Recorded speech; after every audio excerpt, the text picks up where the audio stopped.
Congress party తన మోసం బయటపడిందని దాంట్లో నుంచి ప్రజల్ని మరొకసారి మోసం చేయడానికి బీసీ ప్రజానికాన్ని మోసం చేయడానికి ప్రయత్నం చేస్తూ ఉంది. ఒక డ్రామాలు వేస్తుంది. వాస్తవానికి హైకోర్టు 3 నెలల సమయం ఇచ్చింది నిజమే, కానీ 2 నెలలేమో నిద్రపోయి ఇవాళ ఒక దిక్కు వర్షాలు పడుతుంటే ప్రజల ఆస్తులు ప్రాణాలు వరదలు కొట్టుకపోతుంటే సోయి లేకుండా ఎన్నికల కమిషన్ కూడా ఒక అర్ధరహితమైన పద్ధతిలో పనిచేస్తుంది. నిన్న సాయంత్రం ఏమో ఓటర్ లిస్టులను మేము బహిరంగంగా పెట్టినామని మాట్లాడుతున్నారు. వాస్తవానికి రాజకీయ పార్టీలకు ఇవ్వలేదు, వాళ్ళ విధి అది. మేము పెట్టినామని చెప్పి ఇవాళ జిల్లాలో మీటింగ్లు అని చెప్పి రేపు పొద్దున మండలాల్లో మీటింగ్లు అని చెప్పి ఓటర్ లిస్టులలో అనేక అవకతవకలు ఉన్నాయి.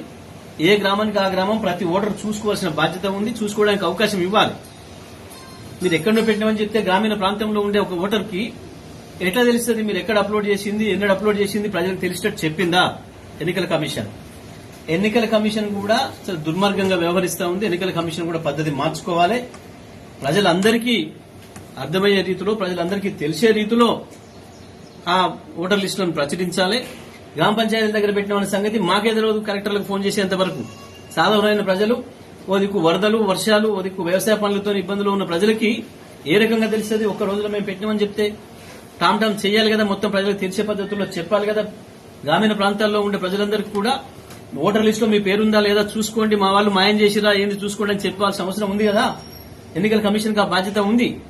వాళ్ళ అధికార పార్టీ ఇష్టం వచ్చిన పద్ధతుల్లో అధికారులను వాడి దుర్వినియోగం చేసి రకరకాల పద్ధతుల్లో మోసం చేస్తా ఉంది. ఇటువంటి పరిస్థితులలో సరైన సమయం ఇవ్వాలి. అందరూ ప్రతి ఒక్క ఓటరు కూడా తన పేరు ఉందో లేదో చూసుకోవడానికి కావాల్సినంత సమయం, రీజనబుల్ సమయాన్ని ఇవ్వాలి. కానీ ఇవాళ ఏదో హడావుడి అయిపోయినట్టు ఒదికేమో వర్షాలతో కొట్టుకపోతుంటే జిల్లాలు సోయి లేకుండా ఎలక్షన్ కమిషన్ కూడా పద్ధతి లేకుండా ప్రవర్తిస్తుంది. ఎలక్షన్ కమిషన్ కూడా తన విధానాన్ని మార్చుకోవాలి. ప్రజలకు సరైన సమయం ఇవ్వాలి. ఎన్నికలు సజావుగా జరిగేటట్టుగా ప్రయత్నం చేయాలని చెప్పి నేను డిమాండ్ చేస్తా ఉన్నాను.